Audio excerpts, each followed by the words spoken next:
All right, what's going on, everybody? This is Peter Renna back with another edition of Dollar Bin Digging. As I teased last week, this week I'm going to look at some Star Wars books. Now, I know basically every Star Wars book out there has gotten hot at some point, at one point or another. Like basically, there isn't a book out there you can find easily these days. But that said, there really are. There's still stuff out there that people miss and people just overlook because they are chasing whatever the hot book of the day might be. And there are so many good Star Wars books out there that while you should be picking up basically anything you can find for the cheap, there are just a few that you might just want to pay special attention to in case you come across them. Now, please, I hope you're liking these videos. I'm putting them out on my channel as well as Tales from the Flip Side. And please read the article on comicbookinvest.com where I'm giving you the breakdown of prices and recent sales and things like that. So this way you can see what some of these books that I'm pointing out are doing and give you some sense of what you might be able to do if you find one and sell it, or if you're looking for one, how much it might cost you in case you can't find it in dollar bins near you. So with that said, please stick around and we'll see what books we got this week.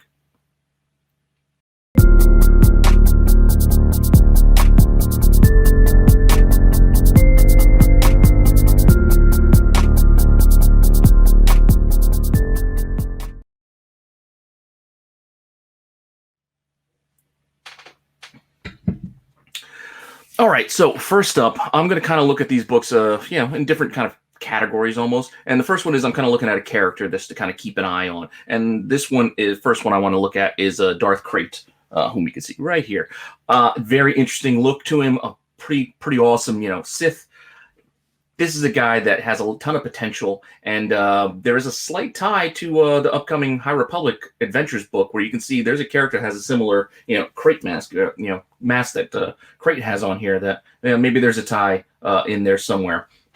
But now we should all know by now, because this book has heated up quite a bit over the last few months. But he first appears as Darth Krayt in Star Wars Legacy 1. There are 3 prints of this. There's a first, there's a second, and a third. All of them are worth grabbing if you can find them at a decent price. You're not going to find them in dollar bins. So, if you do, bravo. But these days, these are mostly gone already. But just so you know, that is the first for Darth Krayt, as well as originally he was a character that went by the name of Asherad Het. I don't know if I'm saying that properly or not. He was a Jedi. He was a Tusken Raider. He had a very interesting backstory, and that character first appeared in the Star Wars Outlander series from Dark Horse way back. Now, this was there's some contention over what his first appearance might be because it's not really named in that. Now, some say that it might be in Star Wars 7, which if you were to find it, it doesn't say Star Wars 7 on the cover. It says 1 of 6 because with Dark Horse, they started with like a 6-issue miniseries, and then they started the Outlander as the second mini towards that series, but renumbered it like halfway through. And they basically went from 1 out of 6, which was issue 7, I think 2 out of 6, and then I think they went to 9, 10, and just started numbering like a normal series would be, as opposed to continuing to group these as miniseries. So some say that he might have appeared as one of these Tusken Raiders in issue 7, and others point to issue 10 with him on the cover. Again, Asherad Het there. So it's up to you. Keep an eye out for both. But again, these are books that have already been kind of picked pretty clean out of the dollar bins, but still something you should be aware of. But something that you might still be able to find in those cheap bins, or find on the cheap out there, is Star Wars Legacy 22. It just, again, has a great cover. I pointed it out here. This is not the regular cover of it. The one behind me here, this is the version where it also came in a toy pack, the combo pack, 2-pack of figures, and this was the comic that they included. So this is also something you can find out there if you look, because I found this one. So it's just an awesome cover. If you look at it, it's just the close up on the face. It is well done, and it is a striking image. And again, if something happens with the character, you can't get a hold of all those first appearances, but you may be able to get a hold of something like this, which is just a gorgeous cover that could have some interest down the line. So again, the regular 22 or this combo pack version that came with the toys is another good one to keep an eye out for. And even if you had to buy them, out on the market, they're not that expensive right now. So just something to keep in mind. So moving on, our next book is, I'm going to kind of look at the character of Demagol, the Flesh Carver, which ends up being the name. And he first appeared in Knights of the Old Republic, which is another series that, again, if you find any copies out there, just grab them these days, because while everybody's looking, the 1s, the 9s, 42s, and there's a ton of issues out there that are 31, a ton of issues that have already spiked and gotten hot over the last few months, but grab basically any from the run. Like this one here is already heated up as well, issue 8. You're not going to find that in the cheap bins, but that's the first appearance for Demagol. You can see here it shows up in this issue. Again, very cool character, runs through the course of this series, is a great villain, and something, who knows if they're going to touch upon this in any of the shows or movies or whatever in the future.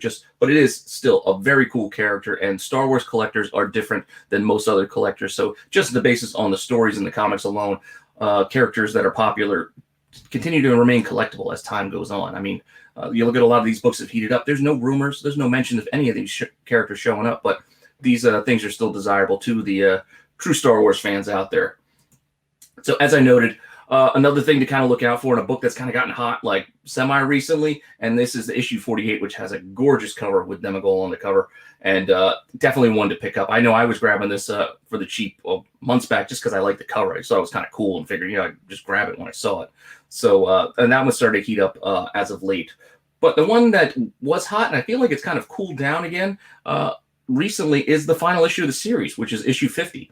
Now, a lot of times the final issue of a series, these things become instantly collectible because they are, the last issue, whether it be because print run is, had lowered by the time that the series got canceled, or if it's just the end of the story. They're just not as easy to find in some cases, or people just want that final issue because they want to know how, the story wraps up, or as the case is here, we feature the death of some important characters from this run, including the death of Demagol here. So if you needed spoilers for comics that came out, over a decade ago, I apologize, but this stuff is all out there. So you should have read it if you wanted to, to read it by now. But that said, this doesn't, spoil the interest you should have in trying to check these stories out. So hopefully that doesn't deter you from going and picking them up. But this issue 50 is definitely one that I would keep an eye on for, because it still sells pretty well, but it's not completely, unreasonable. And it's still a book you might be able to sneak, cheap out there, because it doesn't have a particularly grabbing cover, and it doesn't, stand out in any way at this point in time. So let's keep an eye for that issue 50 for right now. So moving on. Now, we all know everybody is looking forward to Thrawn, myself included. And everybody's rushed to Heir of the Empire, which I don't fault anybody for doing so. But I think something that everybody forgets is that even though Heir of the Empire 1 is the first appearance of Thrawn, and it's definitely a book that you're not going to find really cheap anymore, but it's still one you should keep an eye out for, to add to your collection, I think that most people are forgetting the rest of the series.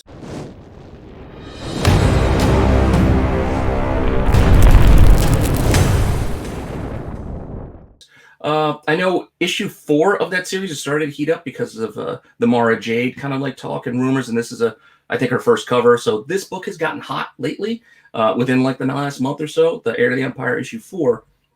So again, keep a lookout for those other Heir to the Empire issues. But the ones that I'm actually pointing out here, or I think you should keep an eye out for, are the other series. Heir to the Empire was part of a trilogy around Thrawn, and Heir to the Empire was basically the first book. And then the other 2 books were also adapted into series, and that's Dark Force Rising, which was a 6-issue series that continued the story, with Thrawn and all of our favorite characters. So again, issues 1 through 6, some gorgeous covers here as well.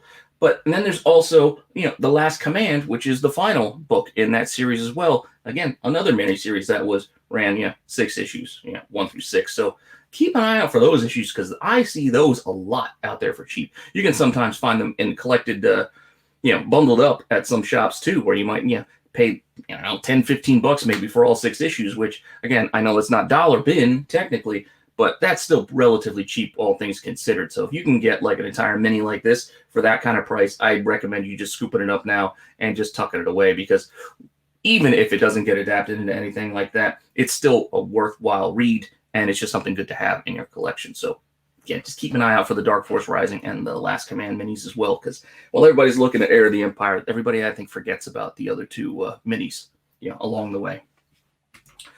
So with that, I'm going to follow that up, and with our last pick, which is going to kind of tie into the upcoming Cassian Andor series. Now, again, we know he's getting a series. We've seen still frames, and we've known about it for quite some time. It's going to take place before Rogue One, obviously, for obvious reasons. And by now, we should all know that Rogue One, the comic adaptation, is his first appearance, and it's still one that's not that difficult to find, out there at the cheap. There's a ton of covers for this thing, by the way. I mean, apart from the regular cover, which is the one you'll probably most easily find, there's the action figure cover. There's the movie cover, which is kind of cool. I know that heated up for a little bit. Then you got the incentive variants, which I think it's like 1 in 15 maybe, and 1 in 20s. And there's a Terry Dodson. That's a pretty cool cover there. And I'm not saying you're gonna find these for cheap. Really, that cover A is the one you're gonna find in the cheap boxes. But it's still just good to know the other covers out there, because it can get confusing when you see different covers all for the same book. Especially if you somehow find them in those cheap boxes. You go, what is this? Is this the cover? It's not. You just be aware of the different covers. And I think by now we also all know that Walmart book that came in the 3 packs at Walmart is another one that is pretty tough to find, actually, and one that sells pretty well. And it looks nice too when it's outside of the bag with that kind of like movie poster kind of feel to that cover. But I think another one that a lot of people forget about, and something I grabbed. You can find them out there online. They're not too bad. Is the Wonderworld Comics cover, which kind of looks like that mail away, Star Wars toy mail away. So it's like got that action figure cover, but it's got that cool, kind of secretive mail away kind of vibe box to it. So that is another one to keep an eye out for. Again, that's not a dollar bin pick. That's just something that I'm just saying is probably a good idea to keep an eye on, because in case this book does pop more than it already has. That would be one that I think more people might gravitate towards due to its it's not available everywhere. It's a little bit harder to find. But again, that cover A is the one that you'll probably be able to still find in those cheap boxes, as well as I know there was also a one shot with Cassian and the K2SO, but I think it's been revealed that K2SO is not going to be in this, or may not show up maybe till the end. It kind of takes place before he hooks up with his trusty droid there.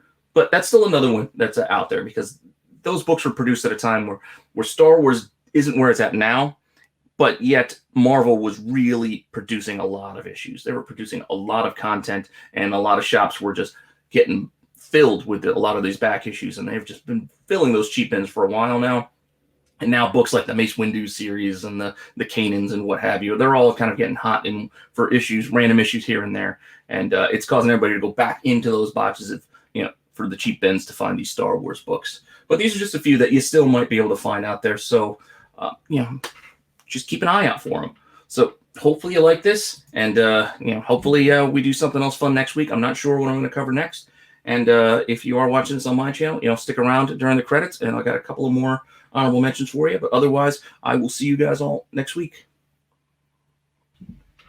Oh, and please, subscribe to my channel, to Tales from the Flip Side, and bookmark the comicbookinvest.com website, because that is just daily content's getting pumped out there every day, just good stuff. I know recently had a lot of Marvel news kind of rumors and whatnot dropped this past week, and we're just quick to provide you some lists of first appearances and all kinds of stuff from the fellas out there who are just doing excellent work. Thanks to Jason for those Black Panther firsts that he just right there on a dime. It was out there for everybody to go look into, and that's something that maybe I'll look at next week. Maybe we'll look at some of the Black Panther and some of these Thunderstrike rumors that kind of hit while I was planning to do Star Wars. I don't know, but with that, I'll see you guys next week.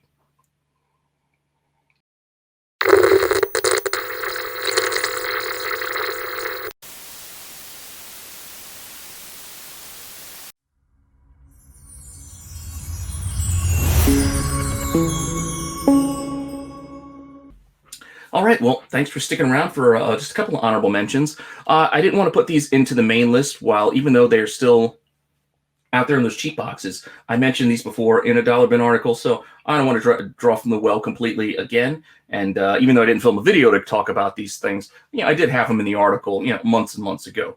I also think I mentioned them in Usual Suspects back when I used to do that article on CBSI as well. So for my honorable mentions, I'm looking at Mandalore. I did a whole thing when I was diving into Mandalorian before the series came out, and this is one of the things that kind of stuck out to me. And looking at the character of, the Mandalore, the first, basically the first Mandalore the Indomitable, who first appears in that Star Wars Tales of the Jedi Sith War #1, which is still a very affordable book. It still can be found cheap out there. If this character gets mentioned, referenced, or they throw a callback, in Mandalorian, which I think has to be done sometime soon. If they show some sort of flashback, something, whether they do a spin-off of it or not, I think even just the mention will cause this book to kind of pop in price. And if they were to do some sort of mini that kind of went and told this old story, sky's the limit on the prices of this book. So definitely keep an eye out for this entire series, because again, Mandalore the Indomitable first showed up in this first issue of the Sith War, comic. And you can see here, it's just got that awesome mask, which is a key component of not only the series but the Mandalorian culture as well. As you can see, that this mask becomes important, because as we go on through this series, we're going to lead into my other honorable mention pick, which gets into Mandalore the Ultimate. Because in this issue 6, the final one of the series, Mandalore the Ultimate, or I'm sorry, Mandalore the Indomitable, is lost. And as his followers are searching for him in those jungles, it's implied that he dies, but we don't know for sure, I guess. But we do know that his mask is found, and then we get Mandalore the Ultimate, which is the subsequent ruler, becomes the ruler of all of Mandalore, based on this story and based on this mask. So this idea of the helmets and the masks and the face covering is very important, and it really goes back to this original Mandalore character, Mandalore the Indomitable. So these are still 2 books that are still out there for cheap that I still think are worth paying attention to and worth grabbing. So keep an eye out for the entire run.